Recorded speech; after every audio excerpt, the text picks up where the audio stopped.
Hello, my name is Christine Villatoro, and I would like to welcome everyone to today's Tales from the Trail, a conversation with a thru hiker.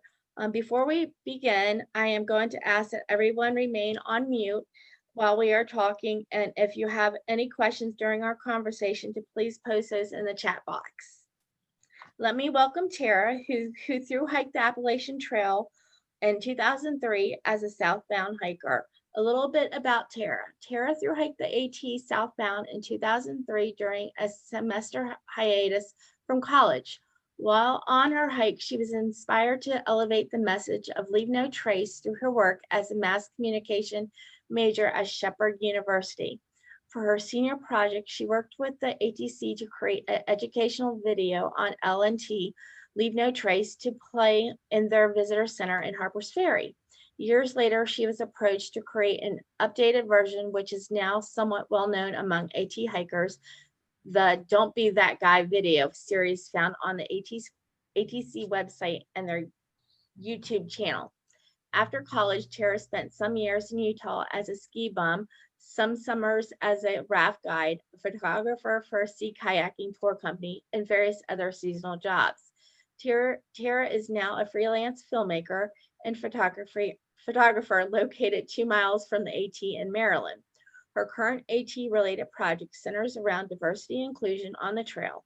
Her non-AT-related projects include video editing for PBS, filming sports events, designing charts for alternative medicine students and practitioners.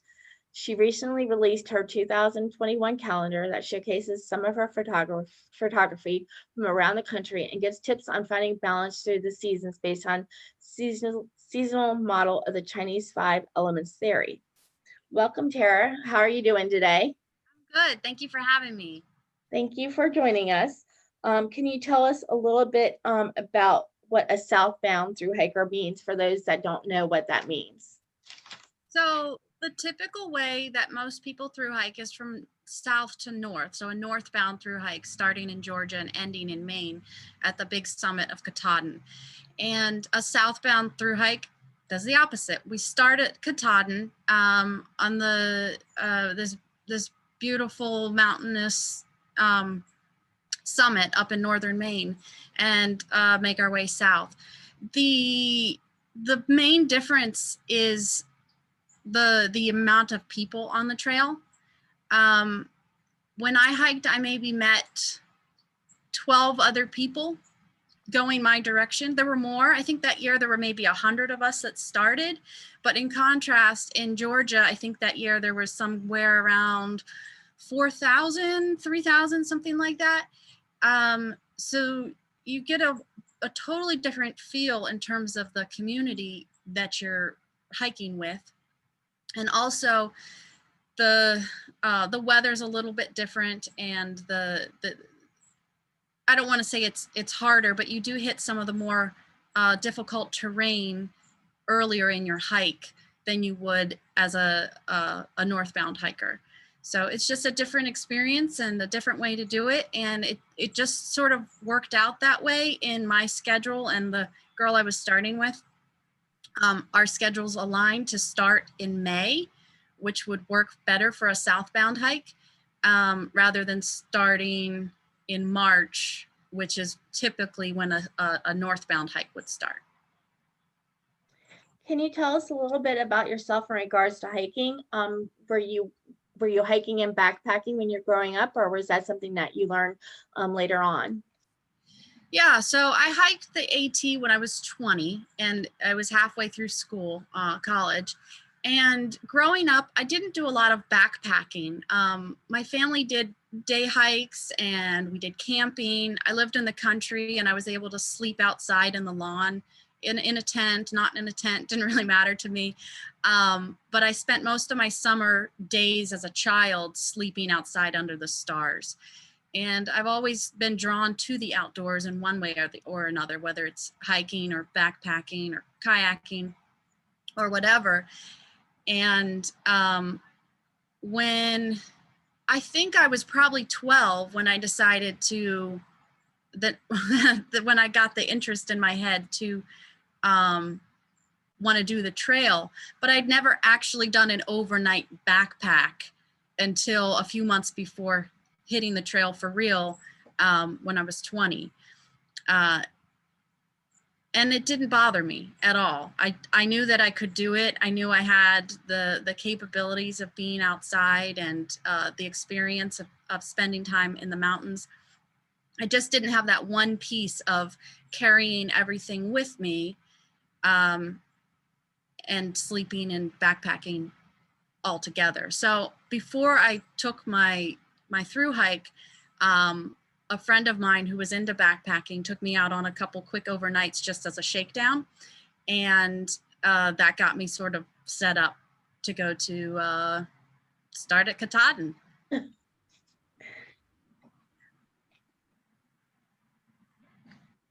So when did you really realize that you wanted to thru hike? And in doing so, which it sounds like you kind of just figured that you wanted to do it, did you have any, did you plan for it? And if so, how long?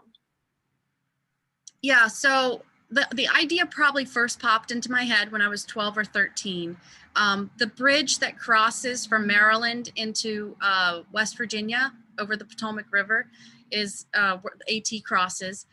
And I grew up really close to there, and we would walk over to Harper's Ferry all the time. And I saw thru hikers coming across that bridge, and I asked Mom, where are they coming from? And she told me about the AT, and that sort of planted the seed, like, oh, that's what I want to do. So I actually had it on, like, you know, my dream list that I had pinned up on my wall as a teenager of one of the things I wanted to do. And it just sort of fell into place when my sister-in-law, or my soon-to-be sister-in-law,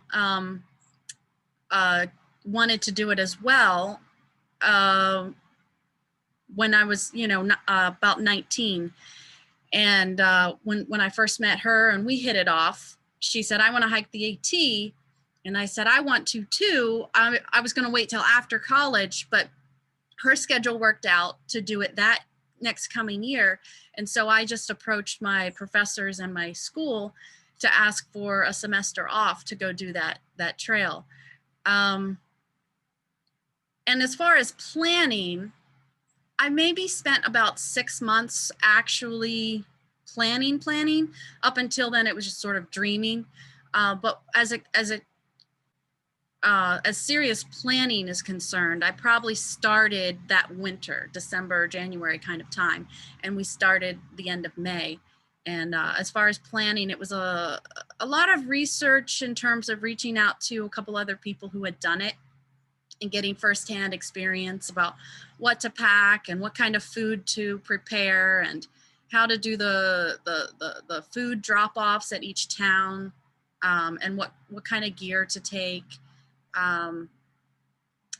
But yeah, luckily my sister-in-law is a better organized person. So she had these spreadsheets and everything, and I just sort of went along with a lot of things. And I was able to reach out to some personal people and get some personal information, but she had the book knowledge and was able to put that to use. So we made a good combination there.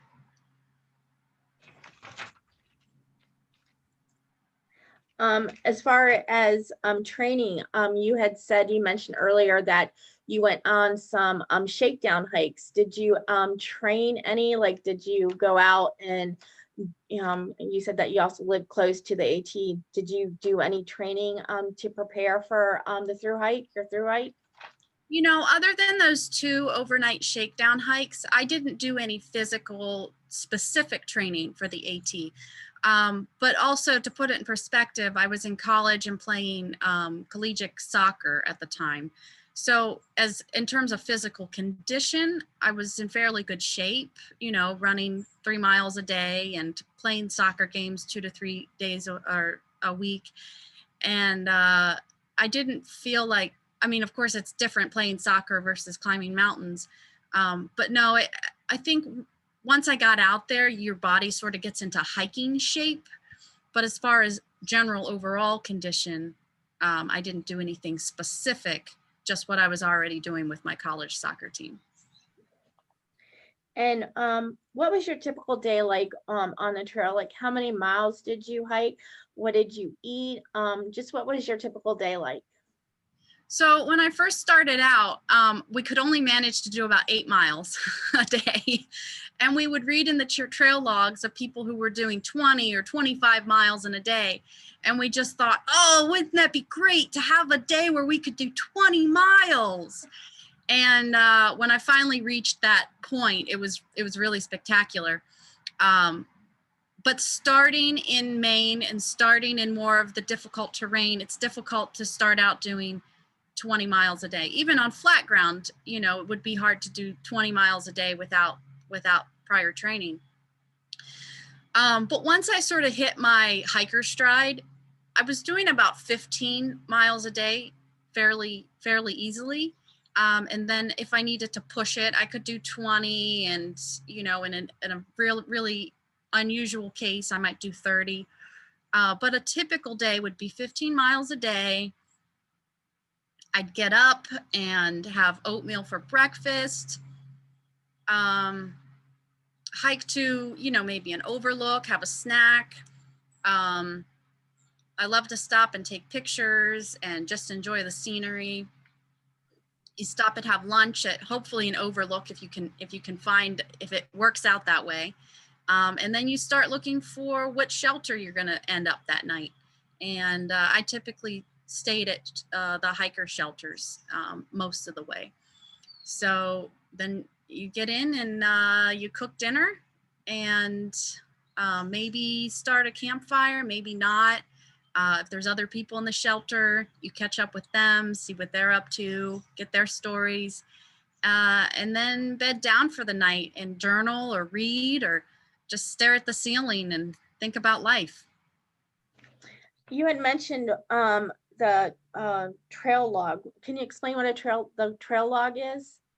Yeah, so the trail registers, and I don't know if they're quite as important anymore because of smartphones, but I hiked in 2003 before smartphones and, you know, we could access emails, obviously. But the trail registers at each shelter, and I do think they're still useful. But when you get to a shelter, you would open up this book, like a notebook, and you'd see everybody else who was there before you. And they'd write a little note, and it might be something they saw that day. It might be, you know, warning you about something like, oh, the water source at such and such a place, you know, is dry, or, you know, I saw a bear such and such place. And it's just a place for either through hikers or section hikers or even day hikers, if they come by, to sort of write down that they've been there and maybe make a little bit of a connection with somebody that has come before you or somebody that's going to be there later. And actually, when I was hiking, you know, I signed my name all the time. And then I found out later that my grandpa was hiking with his hiking group down in Virginia. And he came across one of the shelters that I had stayed at, and he found my my log in the register there. And he was so excited to see that I had been there just a couple weeks before. That's pretty neat.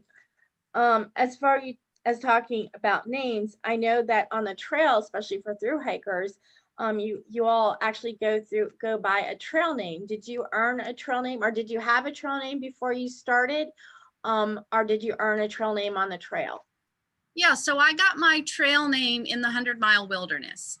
And what happened was the few people that were in the trail, my trail name is Morning Moose. And so when you're first out on the trail, every sort of sound you hear, you think is an animal, or, you know, it all goes into your head like, oh, what is that? And I like to get up early because I don't know, you're just excited. And up in Maine, the sun comes up so early. I wasn't wearing a watch, so I didn't even know what time it was. So I just saw it getting light out. I'd get up and I'd start doing my things around camp. other people that were sleeping in the shelter might not have seen that I was getting up or moving around, but they'd hear me maybe coming back from pumping water or going to the privy. And they'd hear something coming down the trail and they'd think, oh, it's a moose. And then they'd look around the corner and they'd say it was me. So I became known as Morning Moose. That's pretty neat. And for those that don't know, can you explain what a trail name is? Trail name is just it's what thru hikers get when they hit the trail. You know, it's sort of I don't know, I guess a induction into the trail community club, I guess, in a way. I don't know what other way to put it, but yeah, basically anybody who decides to thru hike or section hike will either choose a trail name, or a trail name will sort of be given to you based on circumstances. And yeah, and then you use that and you greet people with it on the trail. You sign it in the shelter books. When you get to the unofficial halfway mark of Harper's Ferry, you know, they take your picture at the visitor center there and put it in the book, and your trail name, you're marked down as your trail name, you know, hiker number 11 or whatever you are.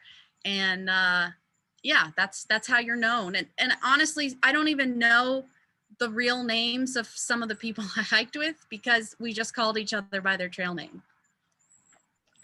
I'm talking about the people that you hiked with on the trail. You mentioned that you hiked with your sister-in-law. And did you run into, or did you eventually obtain a trail family on the trail?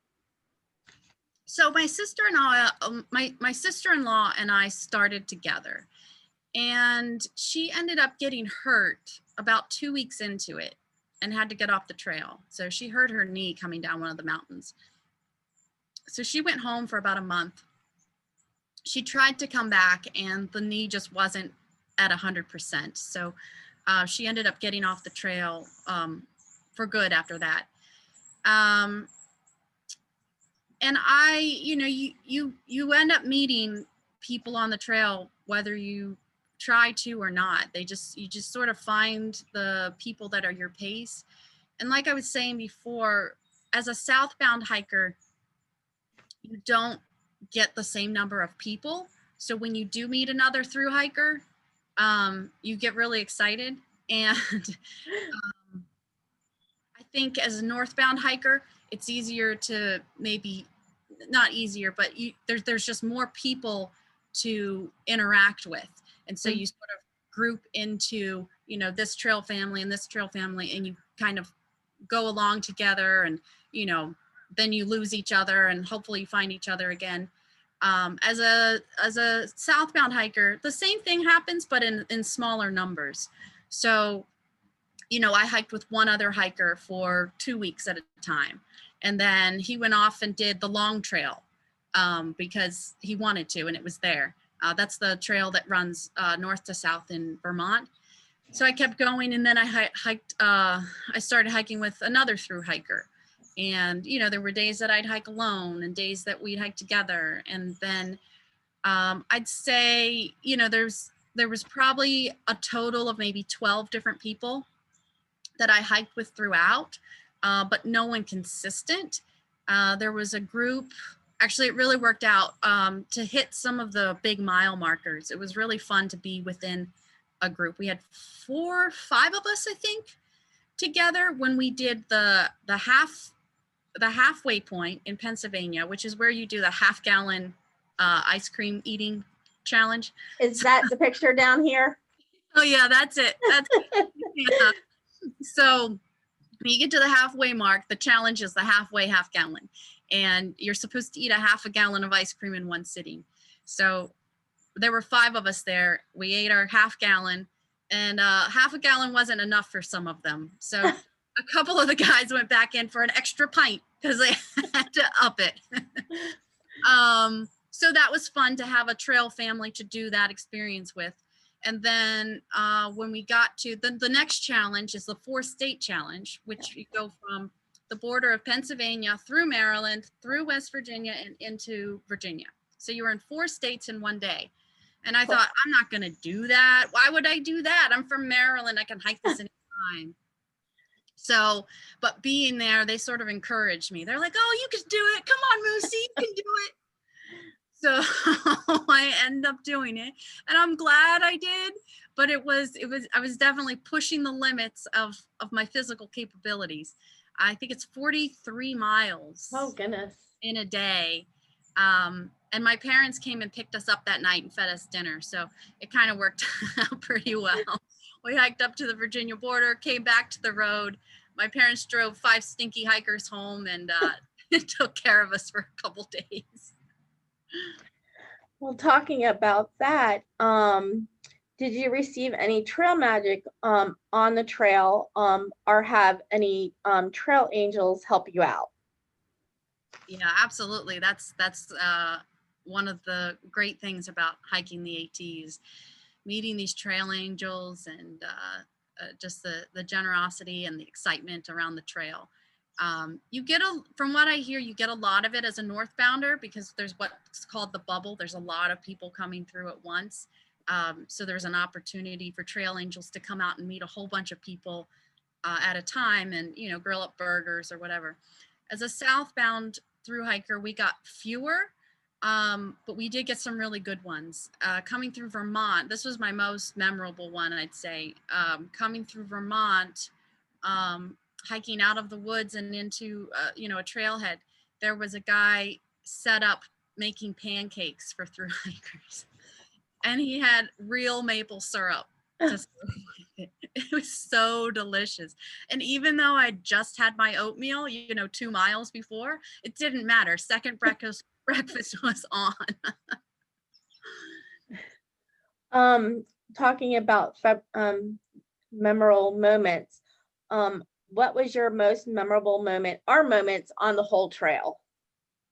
Well, you might start to notice a theme here, but it also involves food. Actually, it was the 4th of July, and I was hiking with 2 other thru hikers at the time through New Hampshire. And when I say hiking together, we weren't like hiking side by side. We would meet up at night and we might eat lunch together, but during the day you're hiking separately just because of your pace. And at a certain point you get tired of talking because there's nothing else really to talk about. So you just want to spend some time alone and get into your own group. So anyway, I'm hiking along. The other 2 guys were faster than me. So when I got to the top of this mountain, I think it was Mount Moosilauke in southern New Hampshire. And I got up and one thru hiker was there. I was like, where's the other one? Where's Synapse? And he's like, oh, I don't know. I think he like hitched into town or something to get food. It's like, that's weird. Anyway, so like 30 minutes later, he comes climbing up the mountain, and we had planned to stay up there. There was a shelter not too far from the summit, but we had planned to stay up on the summit to watch fireworks that night. And we were just sitting there waiting and enjoying the view, and more people were coming up from the local area. And he comes up, and his backpack has like this big round poof something. He's carrying extra something. We're like, what? Where did you go? And he got a big smile on his face. He's like, oh, I hitched into town and look what I got. He pulls out a giant watermelon. Oh, goodness. And so we take our little pocket knives, because you don't have a big giant knife on the trail. Take our little pocket knives and cut open this watermelon and eat it on the 4th of July, watching fireworks in all around 360 degrees. So that was a really memorable surprise moment for us. That sounds awesome. Did you have any encounters on the trail with wild animals? I saw a lot of wild animals in the distance. Came across bear, wild boar, coyote, tons of squirrel and deer and all that kind of stuff. I didn't have any close encounters. I did see a porcupine once that sort of surprised me coming this way and over. Yeah, we both sort of our needles both went out like ah. But no, there was no encounters that I felt, threatened by in any way. But it was really nice to see the wildlife from a distance out there. Talking about wildlife, I don't know if this was such an issue in 2003, but I know for the last couple of years they've had a couple issues with animals. Shenandoah, I think actually at Grayson's, basically because hikers, through section day hikers, whoever are not following leave no trace principles, and I know that was one of your things that you had mentioned.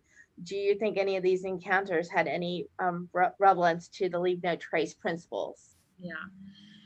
Yeah, the leave no trace is very important. And it does, the thing that people don't think about is how it affects, future hikers. So, if you leave a piece of food in the fire pit, you don't think it's a big deal because you're like, oh, well, a squirrel's just going to come and eat that. But what it can do is actually bring in animals into that area where thru hikers are trying to camp. And it can become an issue because they start associating that area with food, and they start coming back and looking for backpacks and looking for food bags. And so, we were really good about hanging our food from the trees and, cleaning up crumbs from our, the picnic table and the shelter. And as far as that goes, and, I don't know that any of my encounters directly were leave no trace and were impacted by, poor leave no trace choices. But I do know that it is an issue and can be an issue. And I don't know if there were any closed during my hike, but I do know that in more recent years, they've had to close a few shelters because bears have become too big of an issue. From people leaving food and bears just realizing that it's an easy food source. And turns out they really like Snicker bars. Yeah, I know because I live really close to Shenandoah National Park, and I know last year they had an issue with a bear, and they're actually starting to put bear boxes actually at a lot of the shelters up in Shenandoah. So that definitely affects, like you said, if somebody's not following that principle, they might leave a fruit now, and it could affect, next year's, the following years through hikers, or any hiker that's out there. So I know that's very important to follow. Were there any obstacles that you faced on the trail? Did you have any what am I doing moments, like, oh my God, what am I doing here moments on the trail?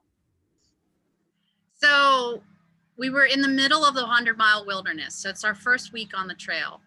And we must have picked the most horrible week to start because the black flies had just come out. And in retrospect, we probably should have started a month later, but we were just so excited to get going. So the black flies in Maine they will just eat you up. And then the mosquitoes in Maine will also eat you up. So and usually not at the same time, usually there's a time, daytime, the black flies might be out, and then nighttime, the mosquitoes might come out. But, in certain swampy areas, you have mosquitoes out all the time, and they're just eating you to pieces. So we're going through this area of the 100-mile wilderness where there is no real road for 50 miles in either direction. And we were just getting eaten to pieces. And we just, how you just can't take it anymore, and you feel like you're going insane because you're swatting every direction. So me and my hiking partner had hit that kind of stage of, should we stop? Like, this is really, really, really bad. And we had just as we were thinking that, we came to a logging road that crossed over, and we sort of looked at each other. We were like, should we wait for the next logging truck and hitch out of here? And we were sort of like, let's wait 5 minutes, and if nothing comes, we'll say that we just need to keep going. So we did. We sat down and we put on more bug spray and swatted some more flies, and nothing came. And we were like, all right, I guess let's do this. and then we packed on, and we never looked back after that. But there was just that slim bit in the back of our head saying, maybe we just need to back out of this. How long did your through hike last? I know you said that you started in May, so how long did it take you? Yeah, it took just under 6 months. So we started May 25th and I finished on November 15th. If you could change one thing about your through hike, what would it be? You know, it's hard to say because I really did have a wonderful experience.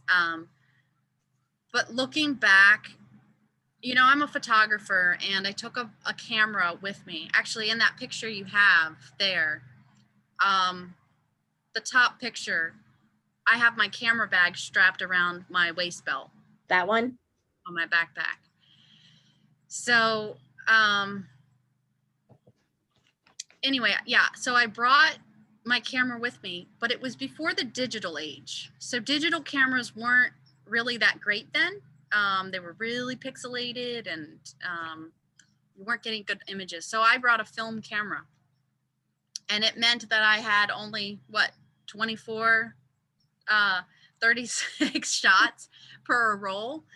And, you know, I have a photographer friend who hiked, I think 5 years after me, and she brought a digital camera because by that time, digital photography was to the point where it was, you know, pretty close to what a film camera could do. And she has tens of thousands of pictures, and I probably have, I don't know, maybe 300 pictures.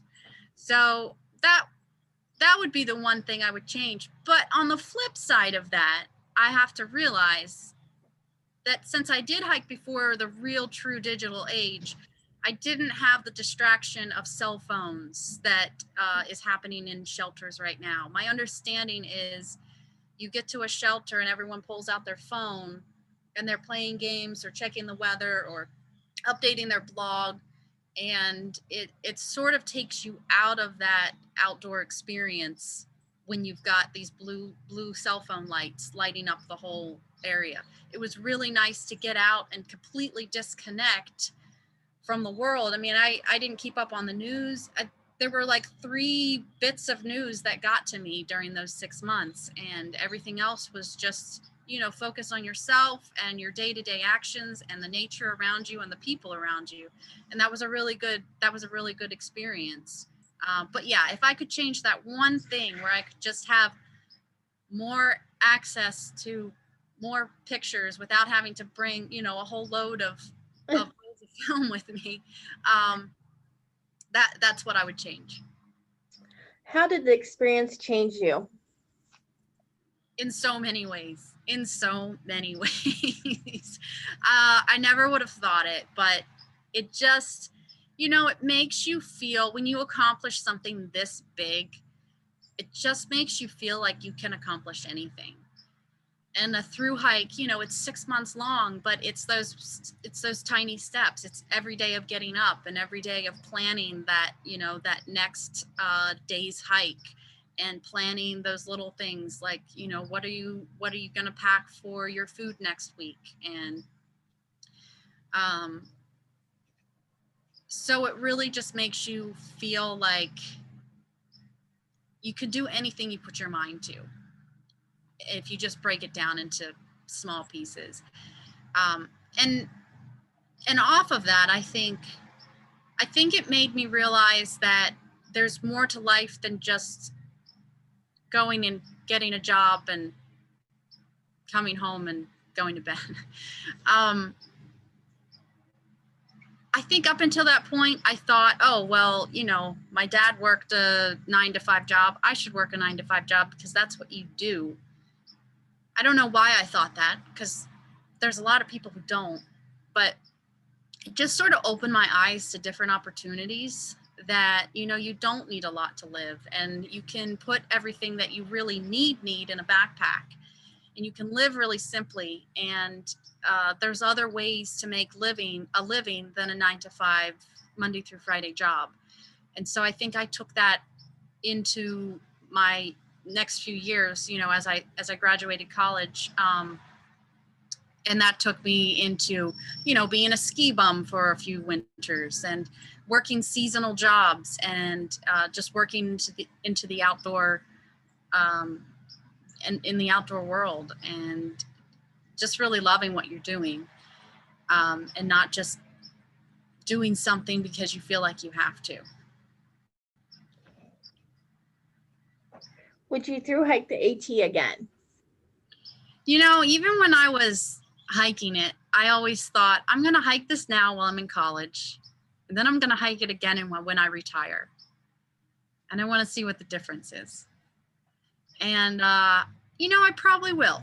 I don't have like a retirement plan, because I don't have a full-time job. But I think whenever I get to that point in my life where I feel like, you know, maybe I want to slow down from my career and take a step back and take another 6 months off, I think I might, you know, it might be another 20, 30, 40 years, who knows? Maybe I'll be the oldest person to hike. I don't know. But I think I will eventually. But Other than, no, sorry. Other than the AT, do you have any other long distance bucket list hikes you would like to complete? I know some of the hikers will do the Triple Crown. Is there something like that? The PCT. Is there another hike that you would like to do, or even another hike outside of the country that you would like to do? Yeah. You know, I don't have a burning desire to do those hikes. I think when I first finished the trail, maybe it was in the back of my mind to do a Triple Crown. But then, you know, as I've gotten more into my life, I still love to explore, and I love to go hiking. I love to go biking, but I don't have that burning desire to hike, you know, the PCT or the CDT. There's a few smaller trails I'd like to do. There's the Lost Coast Trail is off the coast of Northern California. The Long Trail is in Vermont, the whole length of Vermont.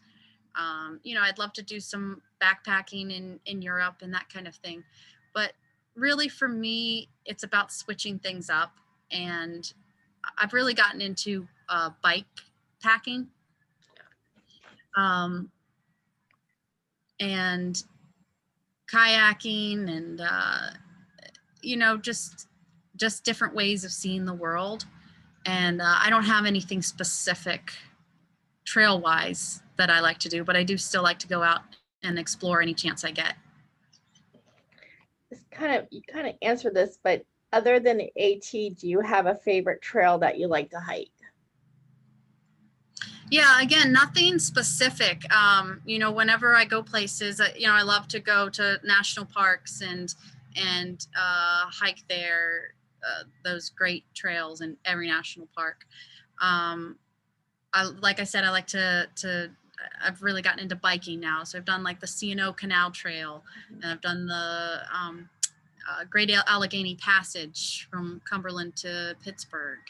And, you know, I've done some bike riding through Europe. And, but yeah, I mean, Maryland Heights is in my backyard, basically. So I do end up getting up there a lot. But yeah, as far as favorite that I like to go back to, I mean, they're all, it's cliche, but they're all my favorite. Yeah. You know, just being outside, and, I love taking pictures. So anything that gives me the opportunity to get out and shoot some photography is great for me. What advice would you give to any aspiring thru hikers? You've got to just do it. I mean, if this is something that you want to do badly enough, you'll make time for it. And there's not necessarily a good time in your life, but it's totally worth it.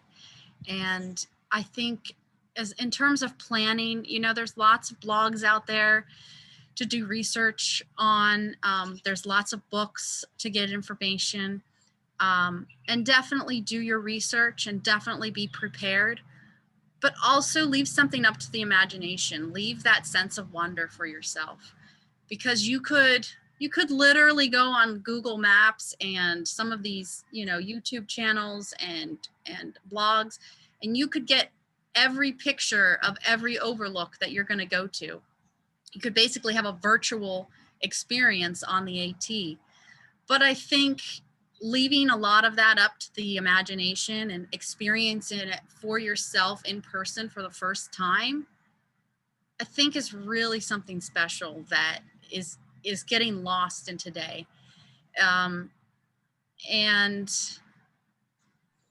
so it's just finding that balance of doing enough research to keep yourself safe and prepared, and you've got the information to go forward, but also just leaving enough of that flexibility to know where you're going to stay and what you're going to do, and also just leaving some surprises out there, because it's an incredible world. It's an incredible trail, and I hope you do go experience it, and you experience it in your own way, because everyone does experience it differently.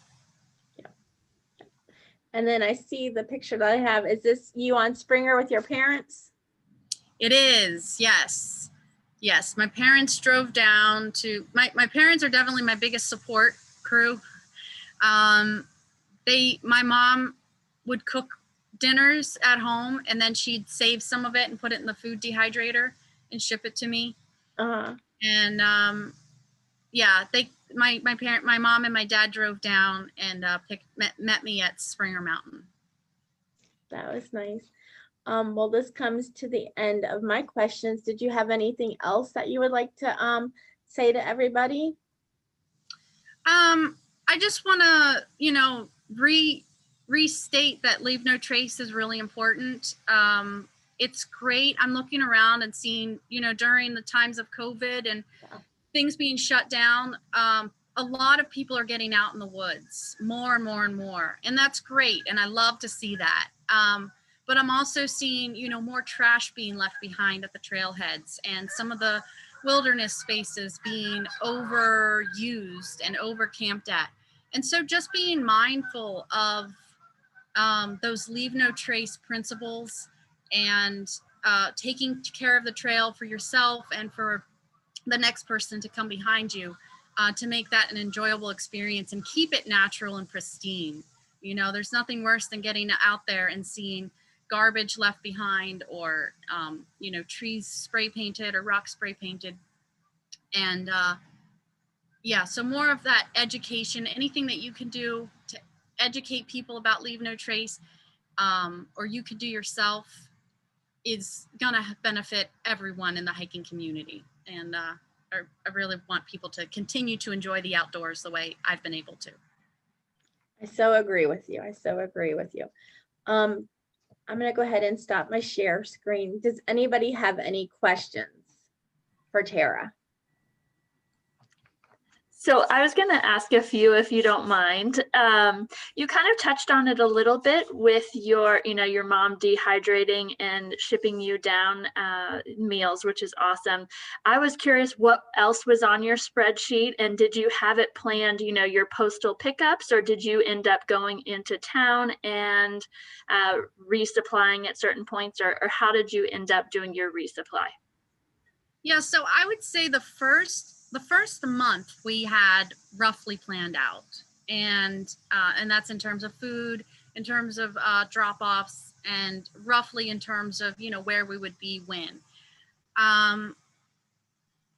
Of course, things change, but I don't think you can plan that much farther down the road, because anything could happen. You know, like my hiking partner got an injury, you know, so things like that can happen. Or, you know, you might decide to go hike the long trail like my other hiking partner did. But so what were you asking? You just wanted to know about food prep or prep in general? Yeah, like during that first month, what did you exactly have planned? You said you had lots of spreadsheets that you kind of went along with. Like, what was on your spreadsheet? What did you have listed there? And then with that first month, did you just plan, picking up at post offices, or did you just hitch into town and pick up supplies? Right. Okay.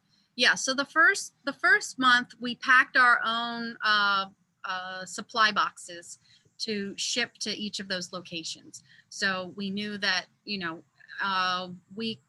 day 10 we would be in Monson, Maine, because that's when you come out of the 100-mile wilderness, and then 2 more drops down the way we had planned out. So we had those all shipped out, and as far as the spreadsheet was concerned, yeah, that's definitely more of my my more organized sister-in-law. But she did have that kind of stuff, like where we would pick up, which towns we would be at, how many miles could we hike in a day, what campsite might we be at. And it wasn't 100%. It was just sort of a general guide to give us a clue of where we would maybe be. And then also, well, for us personally, we were splitting some of the gear. So it consisted of what kind, we all had to buy all new gear because we weren't into backpacking before. So we had a list of our budget and what had we spent money on, and who had bought the stove and who had bought the tent and who was going to pay back who for what. So it was keeping track of all of the expenses in that respect. So yeah, gear, location, and food. That's great. So I am curious too. Sorry, I have lots of questions. You said, in the beginning you were just doing 8 miles, and I totally get that because I've been up there. What point did you get into doing your average of 15 or 20 miles? Honestly, I think it wasn't until we got out of the White Mountains. Because all through Maine, you're climbing up steeps, and they don't have switchbacks in Maine. So you're going straight up the mountains and then straight down the mountains, and you're crossing over rivers that don't have bridges. So all of those things sort of slow you down. So those first, what would that be? I don't know, 6 weeks or so, a big day was probably 12 or 13 miles. And then after getting through, say, the presidential range of New Hampshire, that's when things start to level out. You start to hit more of the it's still steep, but it's more rolling hills. And as you get closer to Vermont, it's more switchbacky, and you can sort of cruise and get your rhythm. So I don't know where I first did my first 20-mile day, but I'd say somewhere in southern New Hampshire or northern Vermont is where I started consistently doing those 15 to 16-mile days. That's awesome. Thank you so much. I could continue to pick your brain, but I realize I don't want to monopolize, but I do love and the plug for Leave No Trace too, because we do a lot of that with the recreation program and whatnot. So thank you. And I'm now going to go check out all of your videos. Okay. Does anybody have any other questions for Tara? In the chat box, I put information about Leave No Trace and then information about the Appalachian Trail Conservancy. Thank you all for joining us today. Look forward to maybe having some more presentations. Thank you. Christine, can I just put in a plug for you too, though? Can you share real quick, like your role with the PATC? And, yeah. So I'm actually really involved with the trail community. I am with the Potomac Appalachian Trail Club, which is the trail club for this area. We maintain about 240 miles of the AT from Waynesboro, Virginia, all the way up to Pennsylvania. I'm forgetting the town right now, but up to Pennsylvania, and then another 1,000 miles of side trails, including the Tuscarora Trail, Antietam, Manassas National Battlefield, and a couple other trails around. I'm actually the supervisor of outreach for the PATC, so I was just, I guess, promoted to it, to the outreach supervisor. So I basically, conduct outreach. We'll be conducting outreach events as soon as COVID, but I'm looking into doing some virtual outreach events. And then we started a chapter actually out in this area. The chapter is called Blue Ridge Chapter for the PATC. We're their newest chapter. So that chapter covers basically from Front Rural, Virginia, Woodstock, all the way Loudoun County, all the way up to Harpers Ferry, Jefferson County and Harpers Ferry and some other counties. But with that chapter, I'm actually the president of that chapter. We basically we're going to be conducting hikes. We don't have a trail, a section that we maintain just yet. We basically, because we have a lot of members that are involved with other trail crews, for instance, the Cadillac crew, which is our roaming crew, and our Devil's Nose trail crew, which is a new trail crew working on the Tuscarora Trail. So we basically support those two trail crews. Like I said, most of our members of the chapter are also members of those chapters. So if you're looking for more information about coming out and, giving back to the trail, please look us up, Potomac Appalachian Trail Club, and I will put that information in there too as well. I think it's PATC.net. But that is a really good trail club to get involved with. We're actually just starting up our hiking program as well. Any other last questions?